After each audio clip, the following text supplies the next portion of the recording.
दोस्तों, स्वागत है आपका हमारे चैनल आर.के. वर्मा में मुल्ला नसरुद्दीन की नई मजेदार कहानी। दोस्तों, मुल्ला नसीरुद्दीन के जवानी के दिन थे। नई नई शादी हुई थी। एक बार उसकी पत्नी ने अपने माता पिता से मिलने की जिद ठान ली। मुल्ला ने भी सोचा, इतने दिन बीत गए, माँ बाप से दूर हुए, अगर बेगम अब अपने माता पिता से मिलना चाहती ही है तो इसमें बुराई भी क्या है। चलो 2-4 दिन के लिए उसको उसके माता पिता के पास छोड़ आते हैं।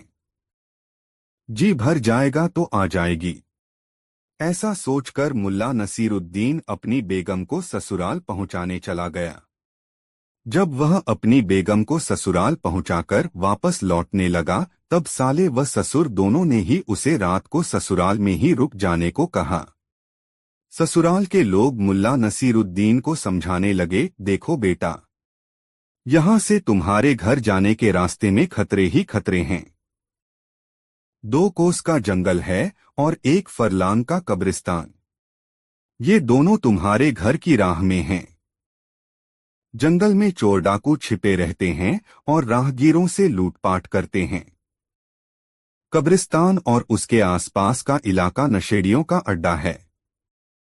नशेड़ियों के उत्पात से वहां बराबर कोई न कोई हादसा होता ही रहता है। मगर इस तरह के हादसों के खौफ से मुल्ला नसीरुद्दीन अपना इरादा बदल ले, ऐसा कभी हो नहीं सकता था। मुल्ला नसीरुद्दीन ने अपने ससुराल वालों को समझाया, चोर डाकू या नशेड़ियों से डरने की जरूरत नहीं, ये लोग तो खुद डरे होते हैं और शरीफ लोगों से डरकर जंगल का रुख करते हैं। गुनाह करने वाले कभी शरीफों का सामना नहीं कर सकते।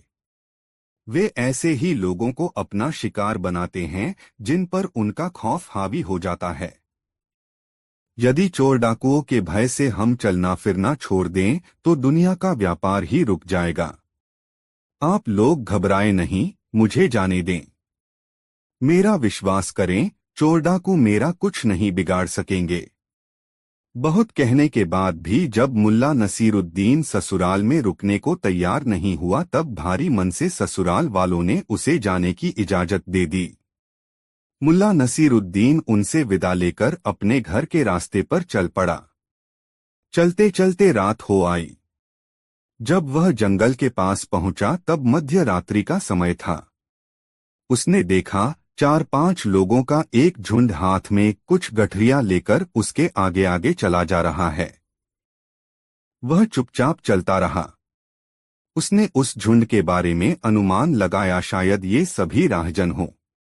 चोर या लुटेरे भी हो सकते हैं।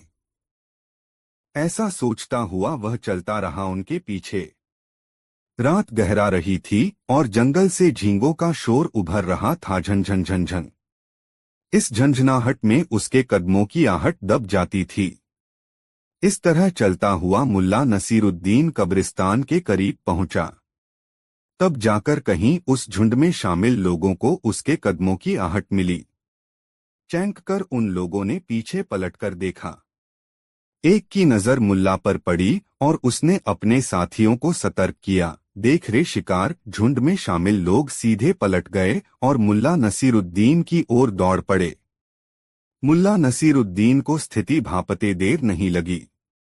वे संख्या में 5 थे। अकेले मुल्ला उनका सामना नहीं कर सकता था।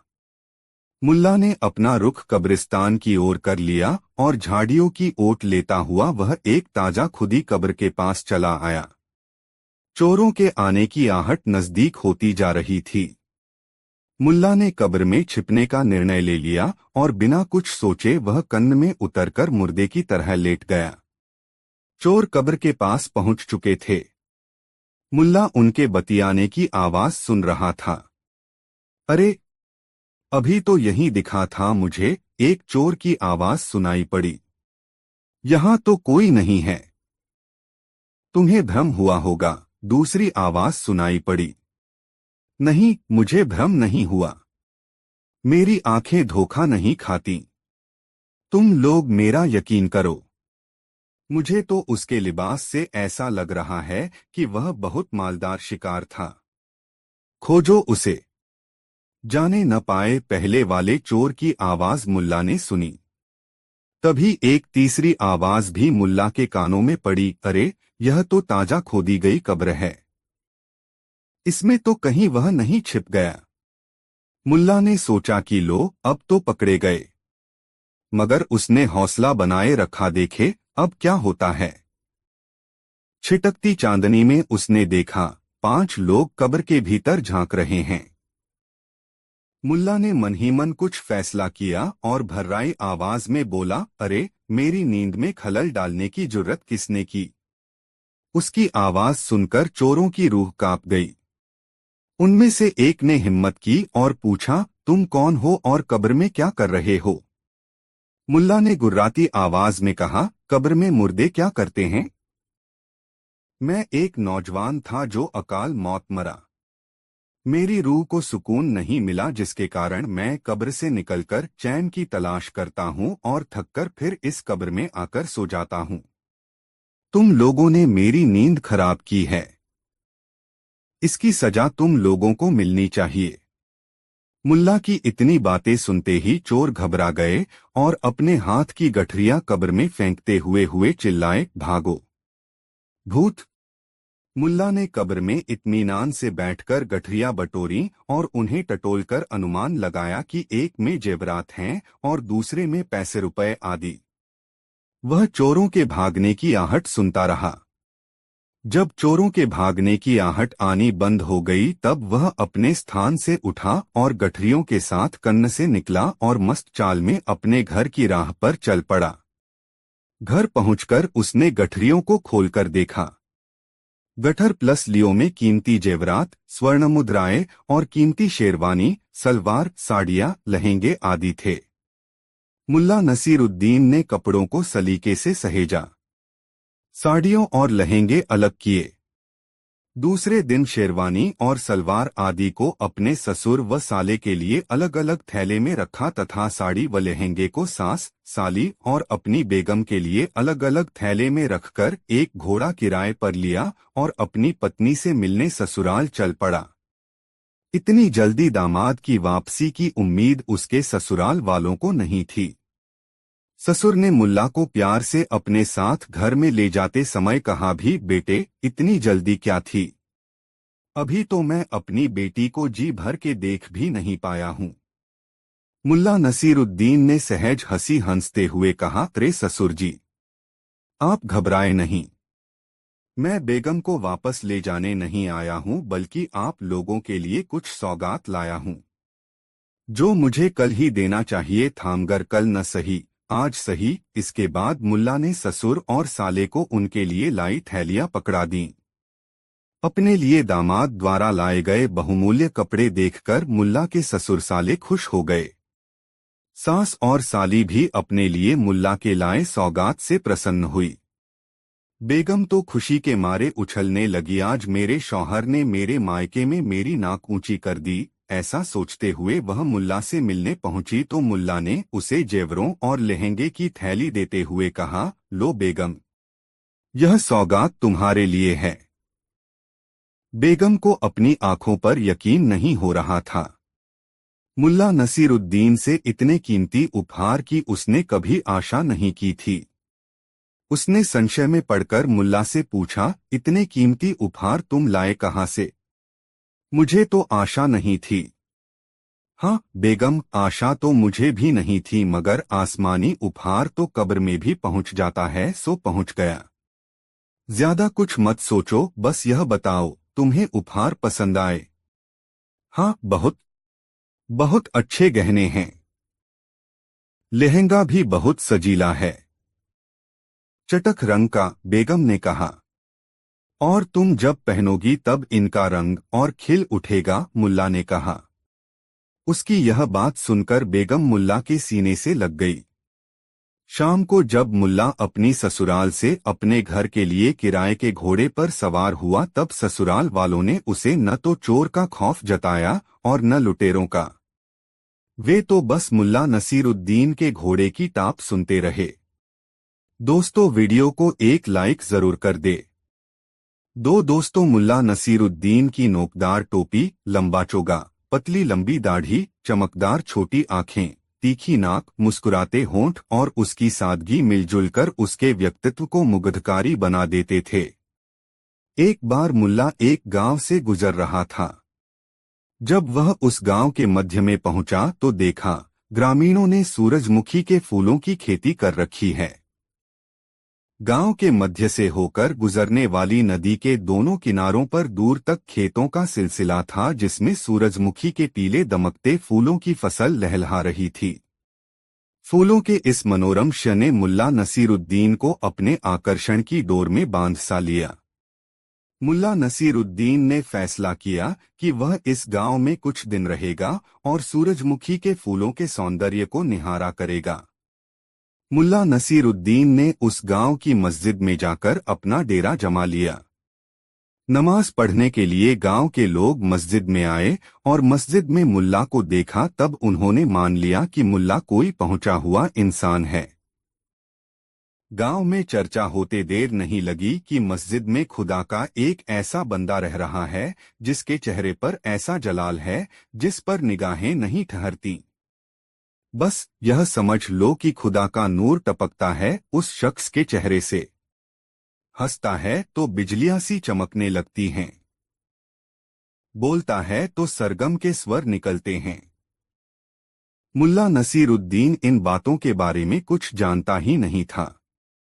रोज सुबह वह मस्जिद से निकल जाता और गांव के ऐसे हिस्से की ओर चला जाता जिधर भीड़भाड़ न हो। वहीं से घंटों सूरजमुखी के खेतों को निहारता रहता। एक दिन वह प्राकृतिक नज़ारों में खोया हुआ था कि पास से ही एक महिला की चीख सुनाई पड़ी। मुल्ला ने आवाज की दिशा में अपनी गर्दन मोड़ी। उसने देखा पास की पगडंडी पर एक महिला खड़ी है। महिला की गोद में एक बच्चा है। महिला थर-थर कांप रही है। न आगे जा रही है न पीछे। मुल्ला ने उसके डर का कारण जानने के लिए आसपास नजर दौड़ाई तो देखा महिला से कुछ दूरी पर ही एक बड़ा सा सांप फन काढ़े खड़ा है। क्षण भर में मुल्ला नसीरुद्दीन को सारा माजरा समझ में आ गया। उसने अपनी जगह से ही महिला को आवाज दी, डरो मत, बस अपनी जगह से हिलना नहीं। मैं अभी आया। बाज जैसी फुर्ती से मुल्ला नसीरुद्दीन उस पगडंडी तक पहुंचा और पलक झपकते ही सांप को दुम से पकड़कर एक झटके में दूर फेंक दिया। महिला सकते में थी। उसे मुल्ला नसीरुद्दीन देवदूत सा लगा। वह उसका धन्यवाद करती हुई वहां से चली गई। दूसरे दिन मुल्ला नसीरुद्दीन गांव के सीमांत की पहाड़ियों की ओर निकल गया। उस दिन एक चरवाहा पहाड़ी से लुढ़क गया और वह सीधे खाई में गिरने ही जा रहा था कि अचानक एक करिश्माई हाथ ने उसे थाम लिया। जब चरवाहा मौत के खौफ से आजाद हुआ तो उसने पाया कि मुल्ला नसीरुद्दीन उसके शरीर पर लगे खरोंचों को सहला रहा है।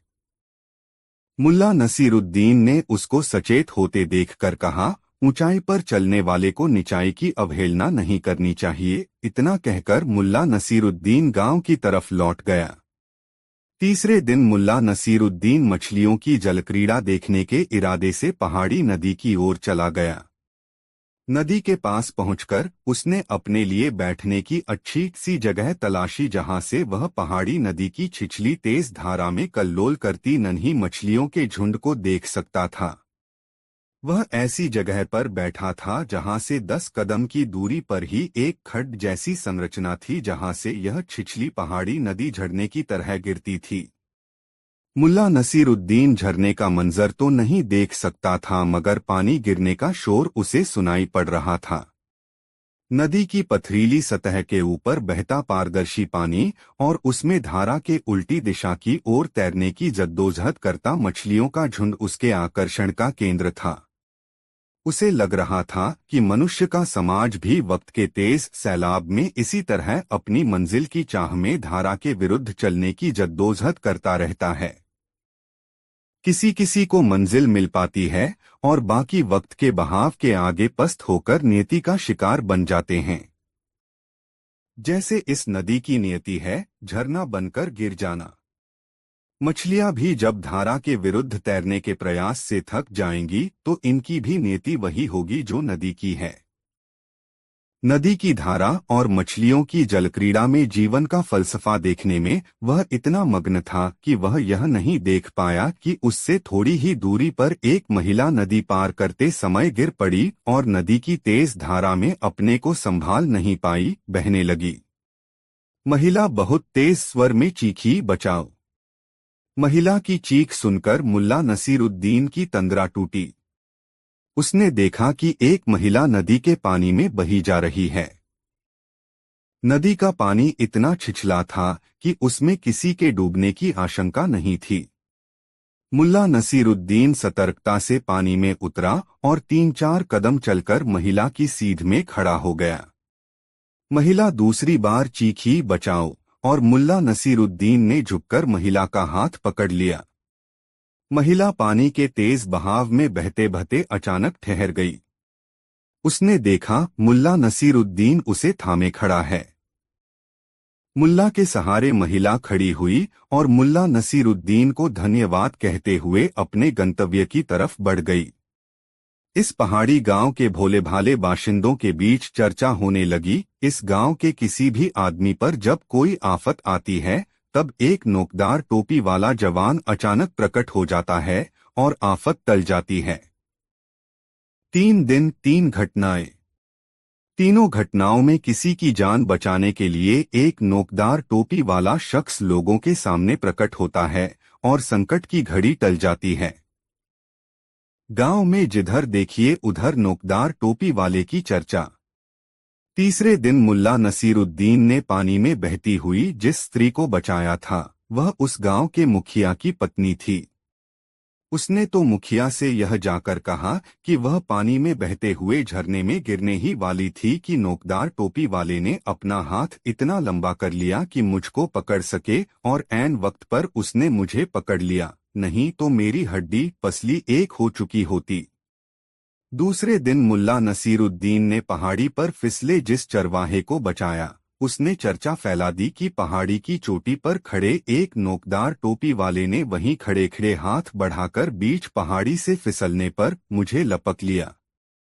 पहले दिन मुल्ला ने जिस महिला के आगे से एक सांप को हाथ से पकड़कर दूर फेंक दिया था उस सांप के बारे में उस गांव में ऐसी मान्यता थी कि वह सांप इतना विषैला है कि यदि किसी को छू भी ले तो उसका विष चढ़ जाता है। हंसने की बात तो दूर। उस महिला ने जगह जगह यह चर्चा फैला दी कि नोकदार टोपी वाले पर जहर का भी असर नहीं होता। और इस तरह अनचाहे अनजाने मुल्ला नसीरुद्दीन उर्फ नोकदार टोपी वाला उस गांव में एक सिद्ध पुरुष मान लिया गया। मुखिया को जब पता चला कि उसकी पत्नी के प्राणों की रक्षा करने वाला शख्स उसी के गांव की मस्जिद में रहता है तब उसने गांव वालों से पूछा, क्यों भाइयों, आप लोगों को पता है कि अपने गांव में एक सिद्ध महात्मा पधारे हुए हैं। उन्होंने गांव के कई लोगों की, जिनमें महिलाएं और बच्चे भी शामिल हैं, जान बचाई है। उन्हें काल के मुंह से बाहर निकाल लिया है।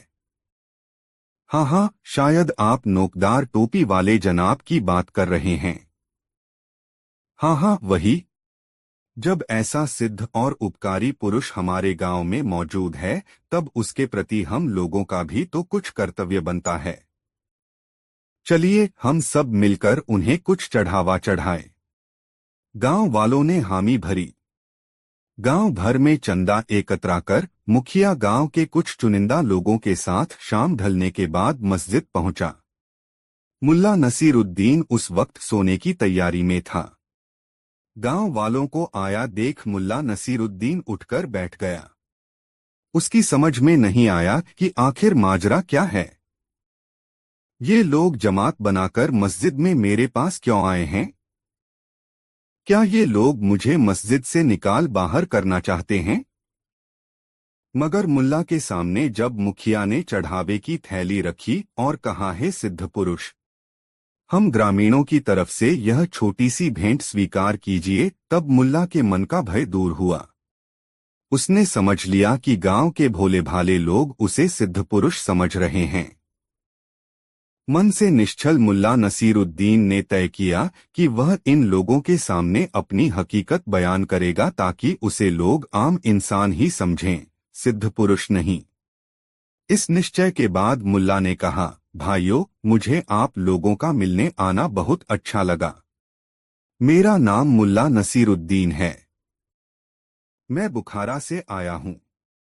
आपका गांव मुझे बहुत अच्छा लगा। यहाँ सूरजमुखी की खेती होती है और मुझे सूरजमुखी के फूल बहुत अच्छे लगते हैं। यही कारण है कि मैं आपके गांव में ठहर गया हूँ।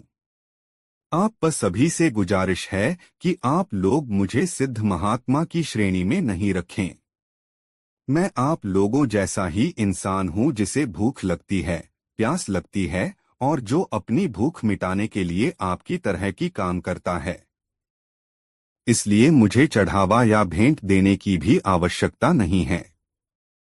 मगर मुखिया एवं अन्य ग्रामीणों ने मुल्ला नसीरुद्दीन की एक नहीं सुनी और भेंट स्वीकार करवाकर ही माने। जब मुल्ला ने ग्रामीणों की भेंट स्वीकार कर ली तब मुखिया ने मुल्ला नसीरुद्दीन से कहा, कल चैपाल मैदान में शाम को गांव के सारे लोग जमा रहेंगे। यहाँ आकर हम लोग आपको वहाँ ले जाएंगे। हमारी गुजारिश है कि आप वहां आकर हम ग्रामीणों को जीवन जीने के लिए मार्गदर्शन करें। मुल्ला नसीरुद्दीन के बहुत आनाकानी करने पर भी ग्रामीण अपनी जिद पर अड़े रहे। अंततः मुल्ला नसीरुद्दीन ने चैपाल में आने की अपनी स्वीकृति दे दी। ग्रामीण खुश होकर मस्जिद से लौटे। दूसरे दिन नियत समय पर मुखिया सहित कुछ वरिष्ठ ग्रामीण आए और अपने साथ मुल्ला नसीरुद्दीन को ले गए।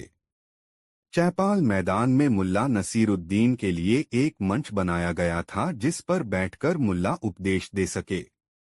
ग्रामीणों में मुल्ला को सुनने का उत्साह था। उस उत्साह को देखकर मुल्ला नसीरुद्दीन ने सोचा, ऐसे भले और भोले ग्रामीणों के सामने सिद्ध पुरुष की तरह बोलना कतई उचित नहीं होगा।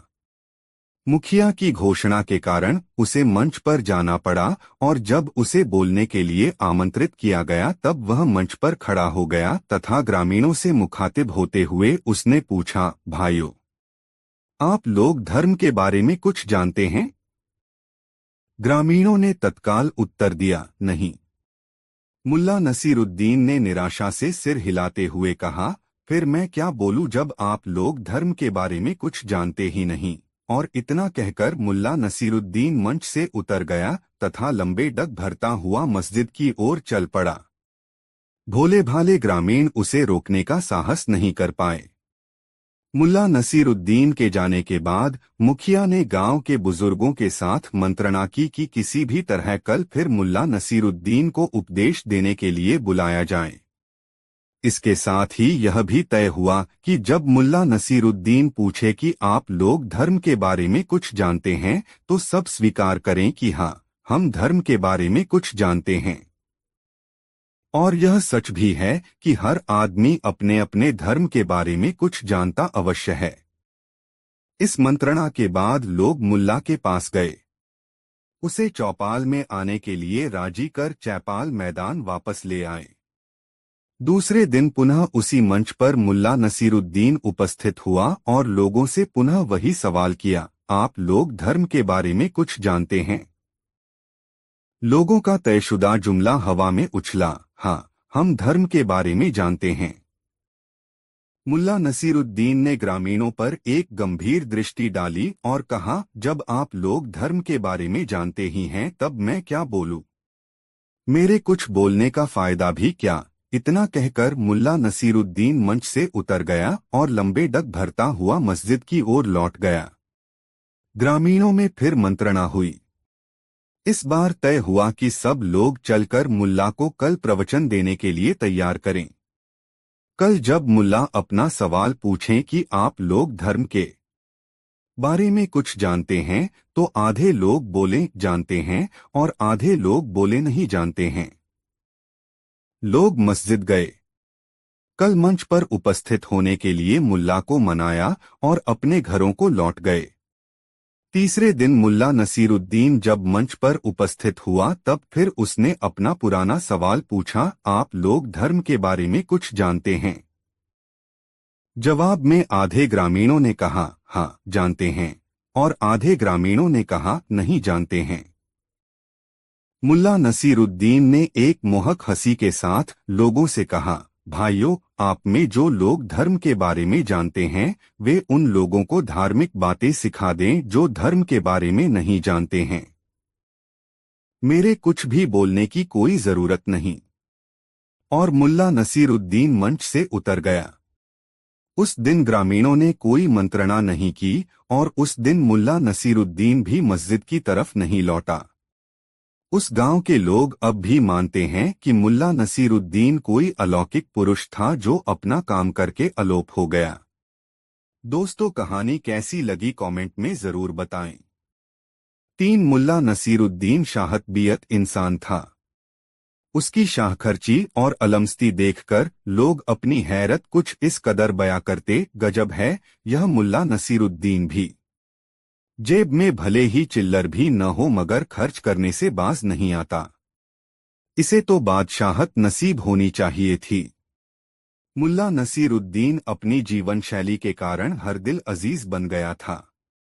उसकी फितरत थी लोगों के काम आना। अपनी जिंदगी में उसने यह देखा था कि दौलत कहीं भी ठहरती नहीं है और जिनके पास ठहरती है उसके बारे में आम तौर पर कंजूस, मक्खीचूस, दगाबाज, दौलत का यार, मतलबी, कपटी जैसे विशेषण उछलते हैं। इसलिए मुल्ला नसीरुद्दीन एक हाथ से दौलत कमाता तो दूसरे हाथ से खर्च भी कर देता। उसकी इस आदत से उसकी पत्नी दुखी रहती, मगर मुल्ला नसीरुद्दीन उसे यह समझाता रहता कि दौलत सहेजने में जीवन का आनंद नहीं है। जीवन का आनंद तो इस बात में छुपा है कि आपको चाहने वाले कितने हैं, आपकी पुकार सुनकर कितने लोग आपके पास आते हैं और आपके दुख सुख में हाथ बंटाते हैं। किंतु फाकाक्षी का दौर देख चुकी मुल्ला नसीरुद्दीन की पत्री उसकी इस समझ पर एतराज जताती और कहती, इंसान को अपनी गृहस्थी के बारे में भी सोचना चाहिए। आज ही नहीं, आने वाले कल के लिए भी उसे सतर्क रहना चाहिए। ऐसा न हो कि आज की मस्ती में आने वाले कल की चिंता ही न की जाए और खुदा न करे कि जब कल बुरा वक्त आए तो हाथ में एक ढेला भी नहीं हो।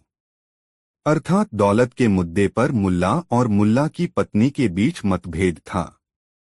उनके बीच जीवन जीने के तरीके के बारे में बहस का दौर चल ही रहा था कि अचानक मुल्ला नसीरुद्दीन की आय का साधन जाता रहा और मुल्ला नसीरुद्दीन के सामने गंभीर आर्थिक संकट उपस्थित हो गया।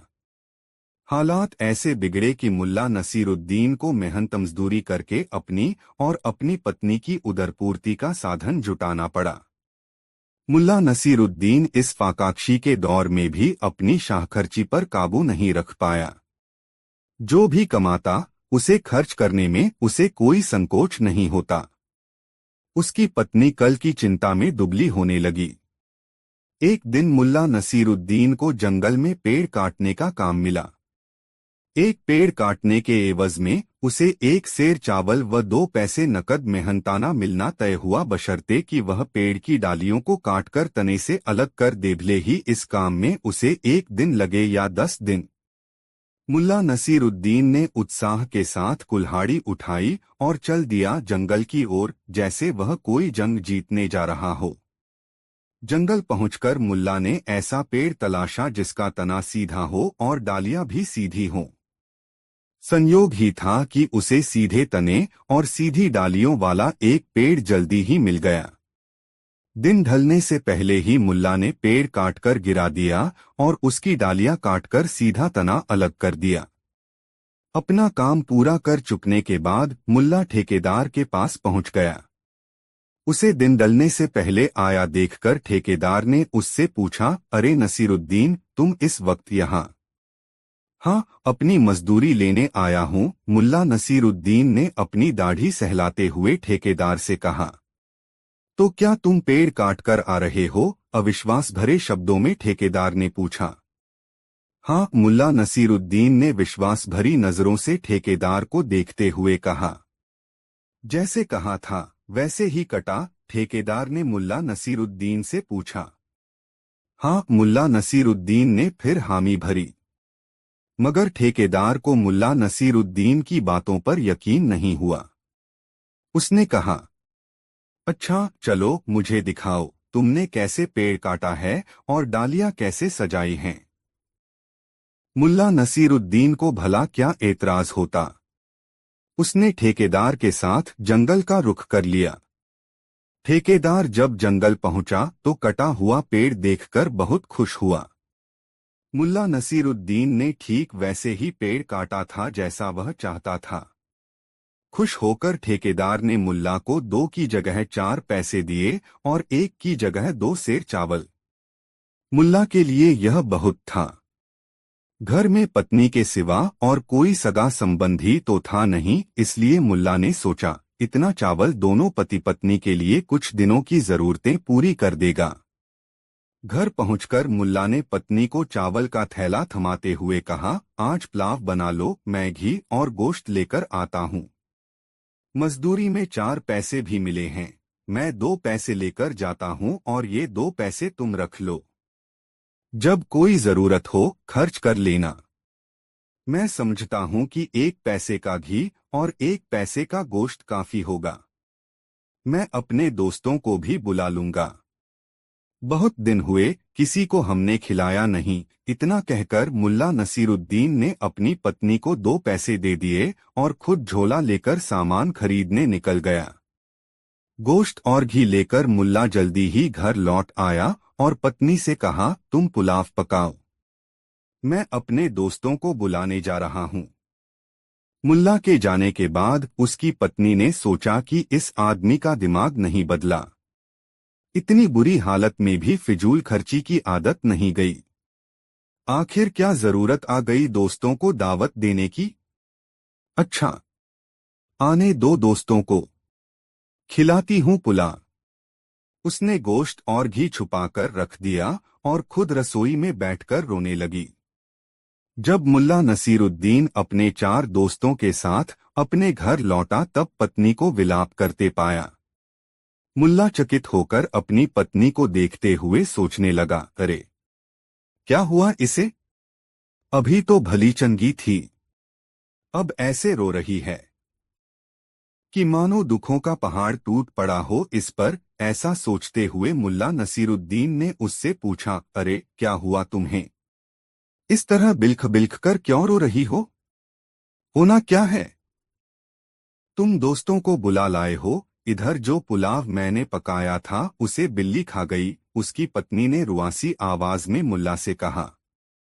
मुल्ला नसीरुद्दीन के दोस्तों ने जब उसकी पत्नी की बात सुनी तब वे मुल्ला से बोले, रहने दे यार, फिर किसी दिन लेंगे दावत का मजा। मगर मुल्ला नसीरुद्दीन अपनी पत्नी के स्वभाव से परिचित था। उसे विश्वास नहीं हुआ कि 6 आदमी के लिए बना पुलाव एक अकेली बिल्ली गटक जाएगी। उसने बहुत सहज भाव से अपनी पत्नी से पूछा, कितने चावल का पुलाव पकाया था। 1 सेर, उसकी पत्नी ने जवाब दिया। और उसमें गोश्त कितना मिलाया, मुल्ला ने पूछा। जितना लाए थे उसका चौथाई, मुल्ला की पत्नी ने जवाब दिया। तो 1 सेर चावल और आधा सेर गोश्त, कुल मिलाकर 1.5 सेर। और चावल में पानी भी जज्ब हुआ होगा। मुल्ला ने बदबुदाते हुए पत्नी से पूछा, तो लगभग 2 सेर पुलाव बिल्ली खा गई। और बिना उसके उत्तर की प्रतीक्षा किए वह दूसरे कमरे की ओर बढ़ गया। कमरे में उसकी पालतू बिल्ली थी, न छोटी और न बड़ी, मझोले कद की। उसने बिल्ली को गोद में उठा लिया और पत्नी के पास आया तथा पूछा, इसी बिल्ली ने पुलाव खा लिया न। बिल्ली को देखकर मुल्ला नसीरुद्दीन की पत्री सहम गई और उसने गर्दन हिलाकर हामी भर दी। दरअसल मुल्ला नसीरुद्दीन ने भांप लिया था कि उसकी पत्नी झूठ बोल रही है, मगर वह उसे सबूत के साथ यह बतलाना चाह रहा था कि वह झूठ बोल रही है। पत्री के हामी भरते ही मुल्ला नसीरुद्दीन ने रसोई में रखा तराजू उठाकर बिल्ली को तौला। संयोग यह हुआ कि बिल्ली पूरे 2 सेर की निकली, कम और न ज्यादा। मुल्ला ने अपनी पत्नी से कहा, देखो पूरे 2 मेर है।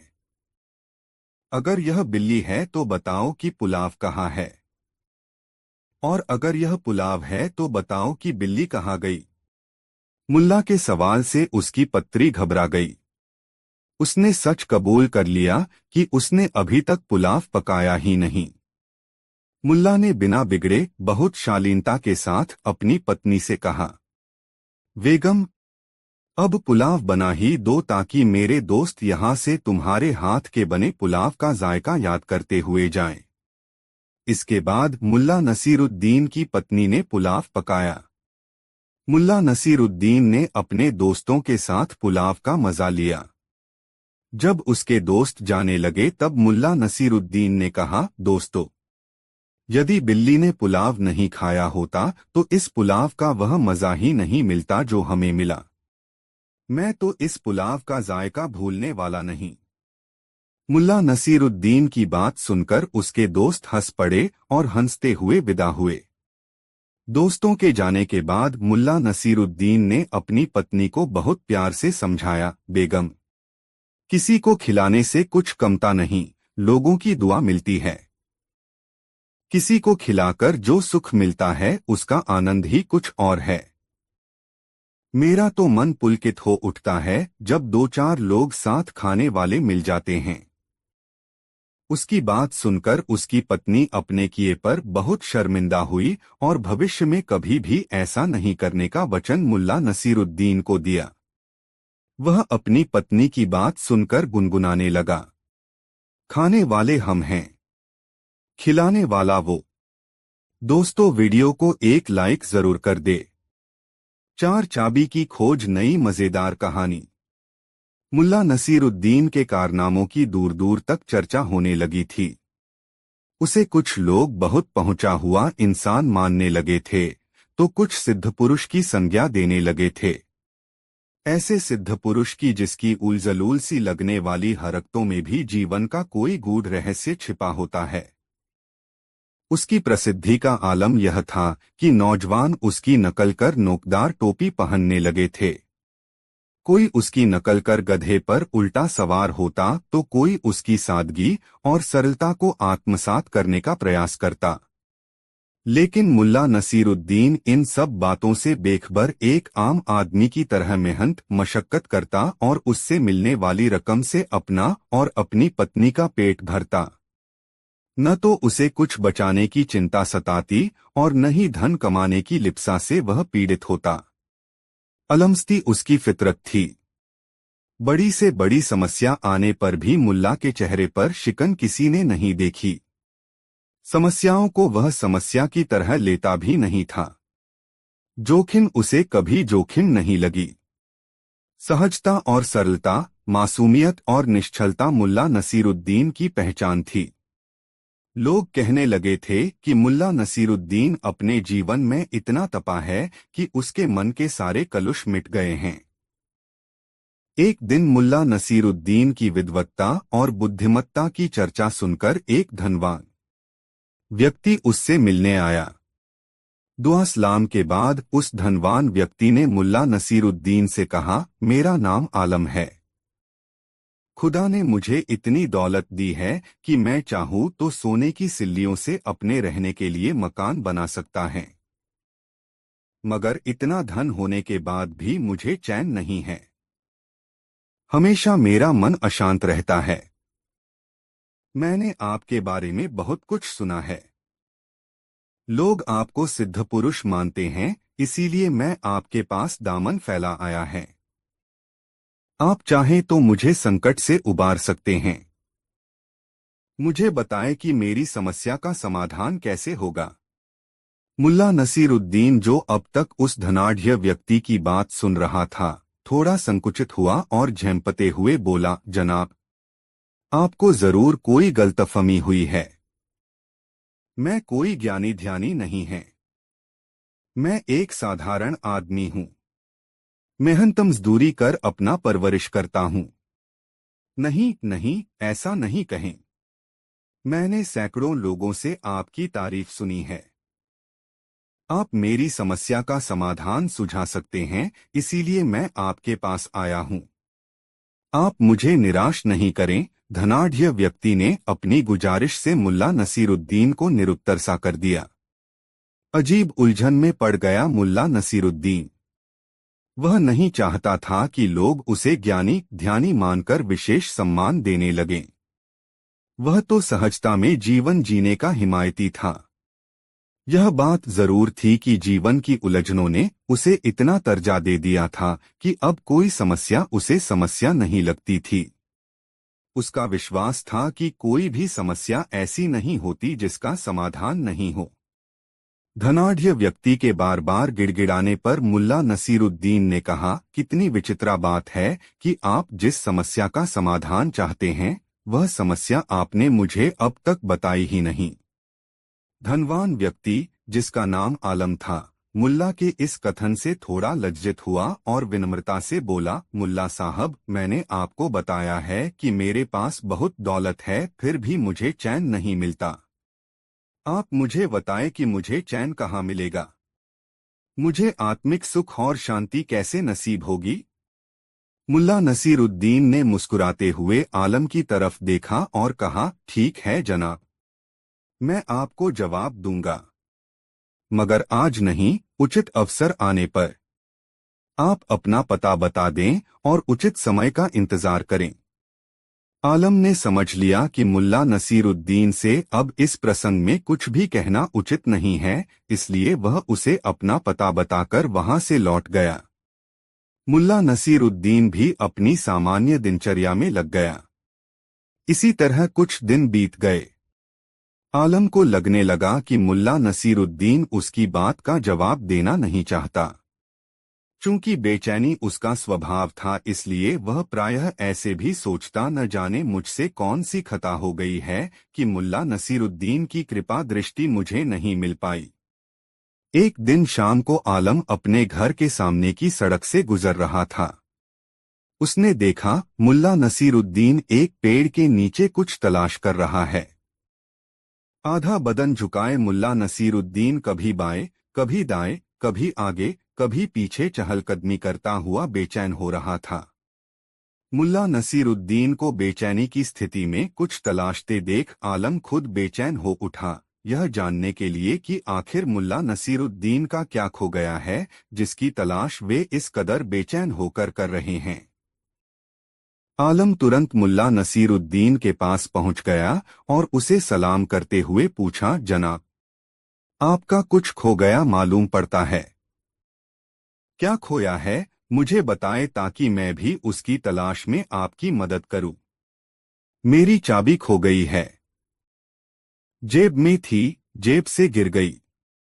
उसी को तलाश रहा हूं, मुल्ला नसीरुद्दीन ने कहा। कहाँ गिरी चाबी? उत्सुकतापूर्वक आलम ने मुल्ला नसीरुद्दीन से पूछा। चाबी तो मेरे कमरे में ही कहीं गिर गई थी, आज सवेरे जब मैं बाहर निकलने के लिए अपने कपड़े पहन रहा था, मुल्ला नसीरुद्दीन ने बड़ी मासूमियत से उत्तर दिया।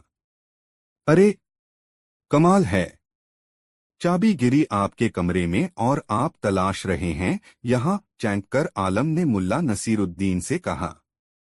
बहुत मासूमियत से मुल्ला नसीरुद्दीन ने कहा, हाँ, दरअसल बात ऐसी है कि मेरे कमरे में अंधेरा है, इसलिए चाबी वहां तलाशना मुश्किल है। इस समय यहाँ उजाला है, यही उजाला देखकर मैं यहाँ चाबी खोजने लगा, मुल्ला नसीरुद्दीन ने उत्तर दिया।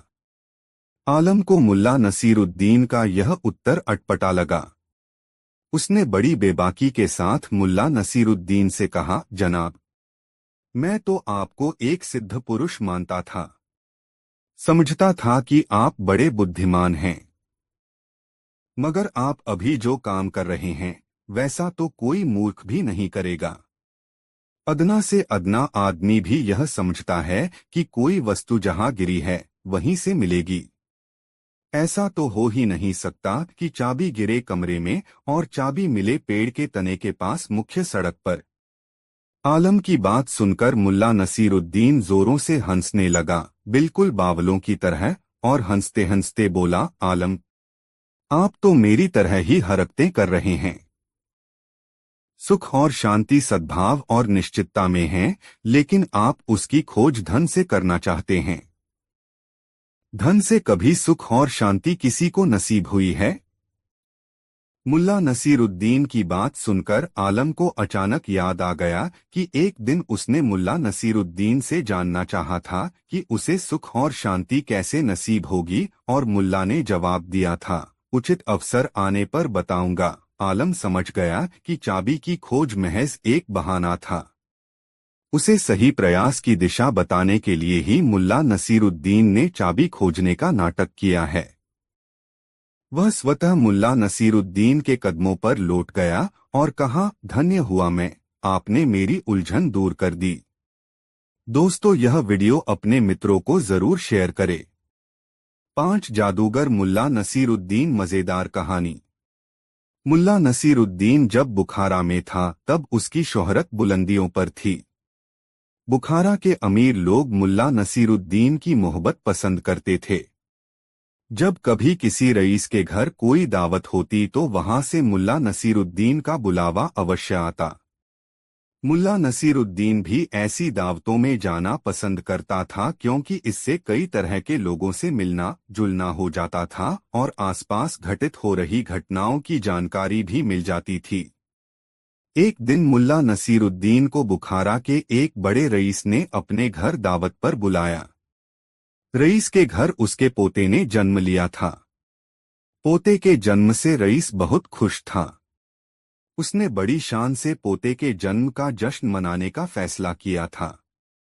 इसलिए दावत में हर तरह के पकवान का इंतजाम उसने किया था। इस व्यवस्था के साथ ही उसने इस दावत में बुखारा के सभी नामी गिरामी लोगों को बुलावा भेजा था तथा मुल्ला नसीरुद्दीन जैसे लोगों से खुद मिलकर गुजारिश कर आया था कि वह उसके घर दावत में जरूर आए। दावत के समय जब मुल्ला नसीरुद्दीन रईस के घर पहुंचा, उस समय तक रईस के लगभग सभी अतिथि वहां आ चुके थे।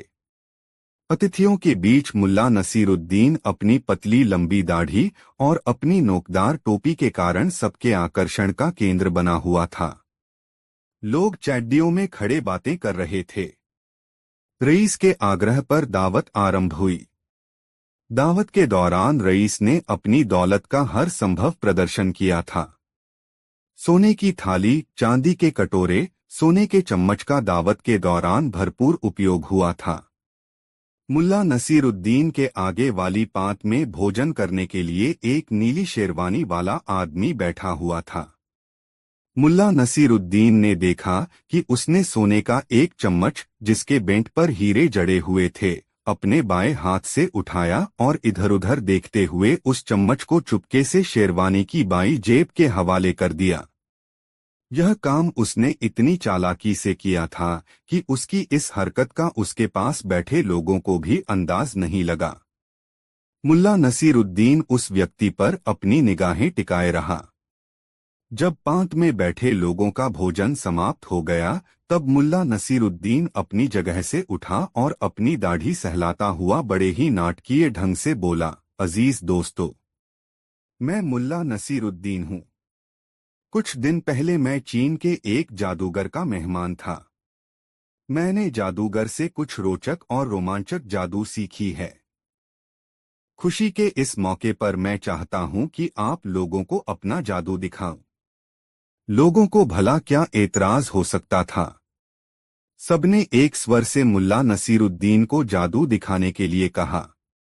मुल्ला नसीरुद्दीन ने अपनी थाली से सोने का चम्मच निकाला और सबको दिखाते हुए कहा, दोस्तों देखो, मैंने यह चम्मच अपनी शेरवानी की बाईं जेब में रखी। अच्छा बताओ, चम्मच कहाँ है?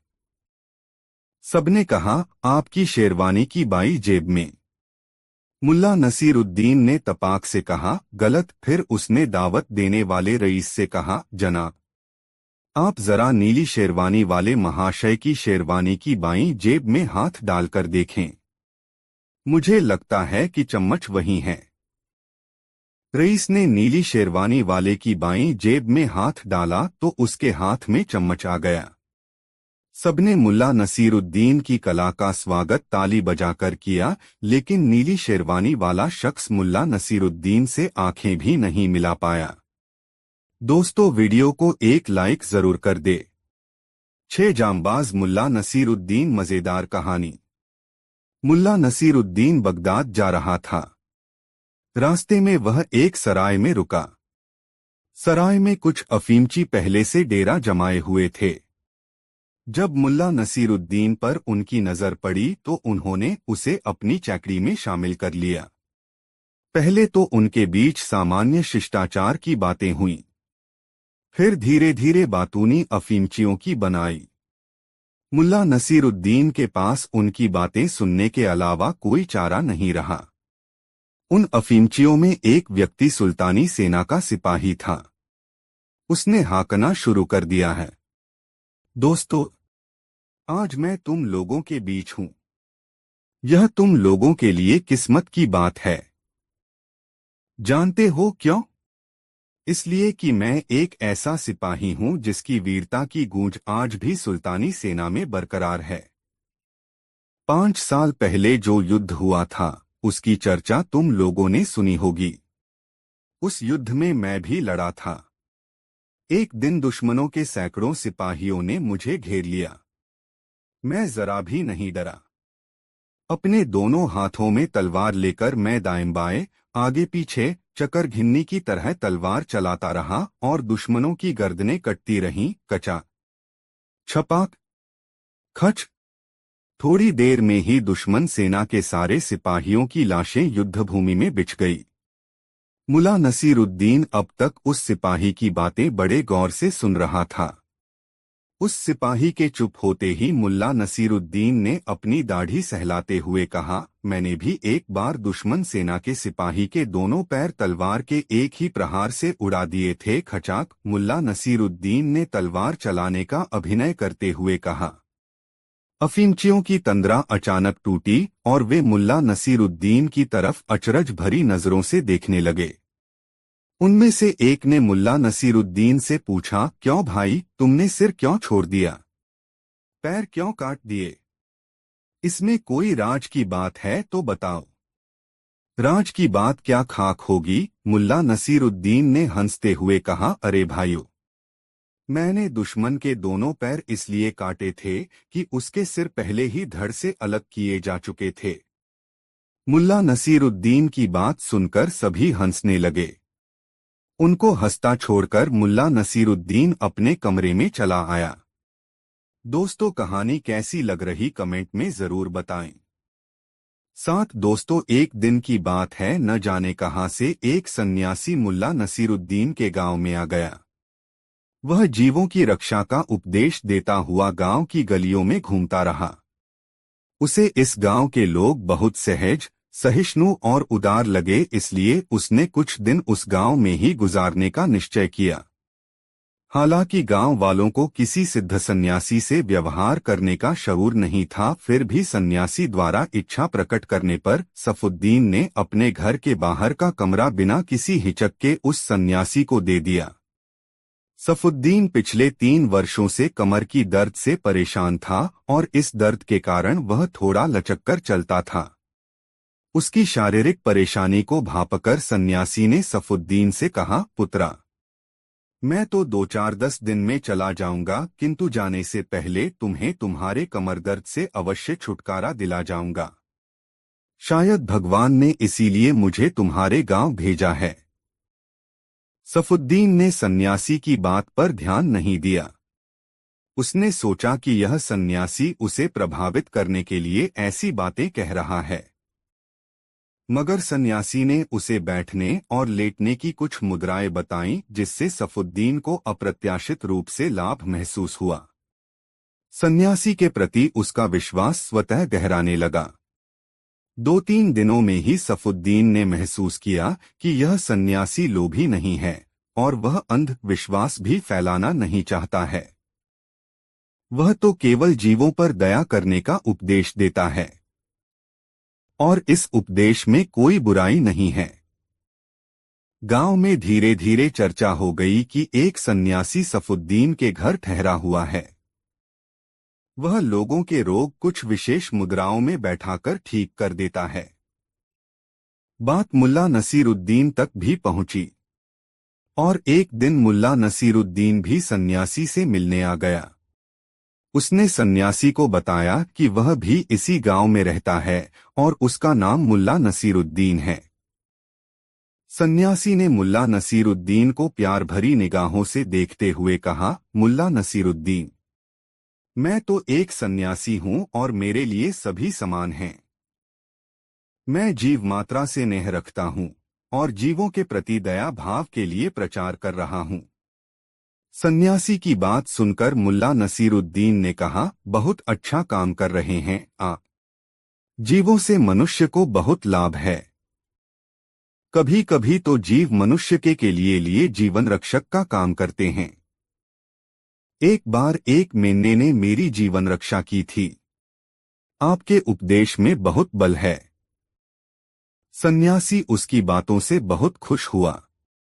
उसे यह जानकर अच्छा लगा कि इस गांव में जीवों के प्रति दया भाव से भरा हुआ एक ऐसा आदमी भी है जो जीवों के प्रति बहुत सुलझी सोच रखता है। मुल्ला नसीरुद्दीन ने सन्यासी से पूछा, जनाब, मैंने सुना है कि आप स्वस्थ रहने की कला सिखाते हैं। हाँ, मैं योगाभ्यास सिखाता हूँ क्योंकि मैं जानता हूँ कि कुछ खास मुद्राएं हैं जिनमें रहने से शरीर कई रोगों से बचा रह सकता है। सन्यासी ने कहा, अच्छा, तब तो मैं भी सीखना चाहूंगा। मुझे सिखाएंगे योगासनों की मुद्राएं? मुल्ला नसीरुद्दीन ने पूछा। हाँ हाँ, क्यों नहीं। सन्यासी ने मुल्ला नसीरुद्दीन को सहर्ष अपनी स्वीकृति दे दी। मुल्ला नसीरुद्दीन उसके पास स्वस्थ रहने की कला सीखने आने लगा। प्रतिदिन सन्यासी मुल्ला नसीरुद्दीन को कोई न कोई आसन सिखा देता। मुल्ला नसीरुद्दीन बहुत मनोयोग से अपने घर पर जाकर उसका अभ्यास करता। उसकी लगन देखकर सन्यासी ने मुल्ला नसीरुद्दीन को कुछ गूढ़ मुद्राएं सिखाईं और उसके बाद उसने मुल्ला नसीरुद्दीन से कहा, स्वस्थ रहने के लिए जिन आसनों एवं मुद्राओं को जानना जरूरी है वह सब अब तुम जान गए हो। आज तुम वह घटना मुझे सुना दो जिसमें एक मेंढे ने तुम्हारी जीवन रक्षा की थी। मुल्ला नसीरुद्दीन ने अपनी पतली और लंबी दाढ़ी पर हाथ फेरते हुए कहा, जनाब, उसमें कोई खास बात नहीं है। एक बार मैं जंगल में राह भटक गया था। 3 दिनों तक जंगल में भटकता रहा। एक संकरी पहाड़ी नदी के पानी से मेरी प्यास तो बुझ जाती थी मगर भूख के मारे मेरा दम निकला जा रहा था। 3 दिनों से मेरे पेट में दाना पानी नहीं गया था। तभी एक दिन अपने झुंड से बिछड़ा हुआ मेमना मुझे दिख गया और मैंने उसको मारकर खा लिया। इस तरह एक मेमने के मांस से मैंने अपने प्राणों की रक्षा की। बेचारा सन्यासी मुल्ला नसीरुद्दीन की बात सुनकर अवाक रह गया। दोस्तों, यह कहानी आपको कैसी लगी कमेंट में जरूर बताएं। ऐसी और नई मजेदार कहानी सुनने के लिए हमारे चैनल आरके वर्मा को सब्सक्राइब जरूर कर ले और यह वीडियो अपने मित्रों को जरूर शेयर करें। वीडियो देखने के लिए धन्यवाद।